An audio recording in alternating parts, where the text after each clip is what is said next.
this is Queen Banda from WCTV. We are outside here on the onset. We try to talk to a few people, a few voters regarding one of the most popular questions in the ballot for the election of 2016, and that is question number 2.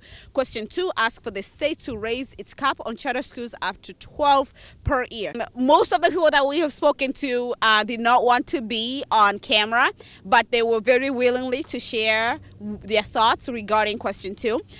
I feel that it was divided into half. Most people who work for charter schools, they talked about the work that charter schools are doing. They believe in the work that charter school is trying to do to our education system. For those who were against charter schools, they talked about how charter schools or raising the cap on charter schools in Massachusetts is going to hurt the public school systems, and that the schools are already suffering, and on top of that, they're going to be suffering even more. I had the opportunity to speak to the Wareham High School principal.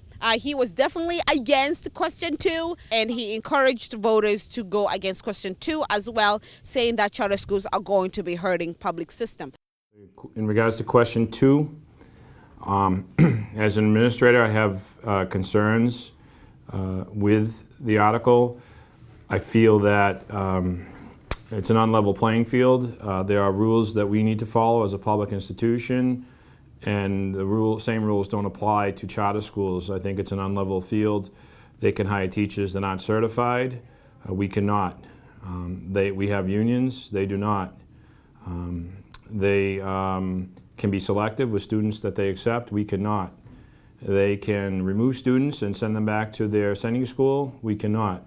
So to me, there are so many situations that would favor charter schools that it just feels to me that it's unfair if they expand. They don't play by the same rules. They don't have a school committee that they have to report to. They are for-profit, which is a huge issue. Big corporations run these things, and their CEOs make big money, big dollars, as compared to local superintendents.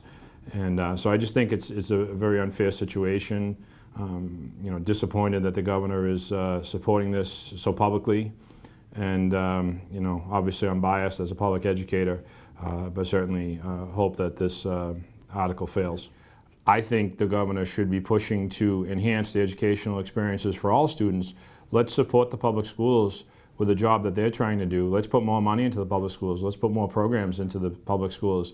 Let's fix these public schools that are falling apart. I think that should be the charge before we increase the cap on charter schools. Okay. And another question is, how do public schools lose money if the charter schools are taking these kids and the money that's supposed to be going to these kids in public school goes to them, to charter schools? Correct. So public schools are left without supporting these kids that are no longer here.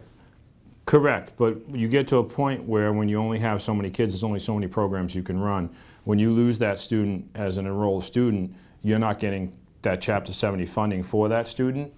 So you lose that person. So if you're getting X amount per student and you're down 20 students, 30 students every year, eventually you're going to feel it in the budget. You're not going to be able to run the programs that you can run. You're not going to be able to offer the number of classes that you offer. You're not going to be able to offer the advanced level courses that you're offering. So it can devastate a school system, especially a small school system. A larger school system, certainly they're running 5 biology AP classes. So if they're only running 4 the next year, it's not as much of an impact as if you're running 1 and you're struggling to get 12 students in there, and these schools are plucking some of the best and brightest, even though it's a lottery system allegedly most schools use.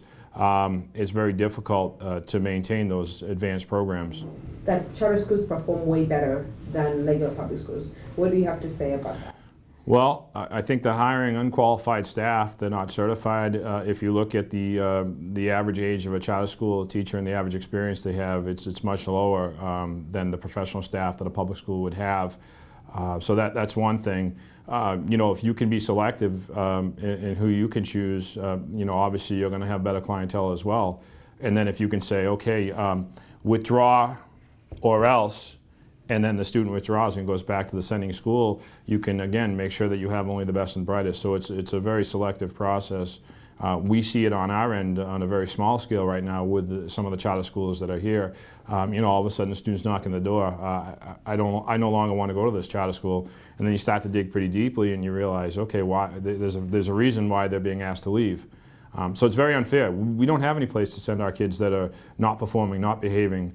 We have to deal with them, and so that's why, you know, I think it's unfair. It's not a level playing ground and a playing field, and you know, there's not a lot of accountability in regards to elected officials. They pick their own group to oversee the charter school, and again, we're taking public money to pad a company that's for-profit. I brought up a fact that these schools most of them are going to be built in the cities, but he said it's just a matter of time before these schools reach the suburban towns such as here in Wareham. Tomorrow, of course, is the big day, the election day. Most people not only are going to be voting for their next upcoming president, but they're also going to be voting on the ballot questions. So you still have time to research over question 2 to see which side you're on so you can cast your vote correctly. Thank you so much for watching WCTV. Have a wonderful day. Bye.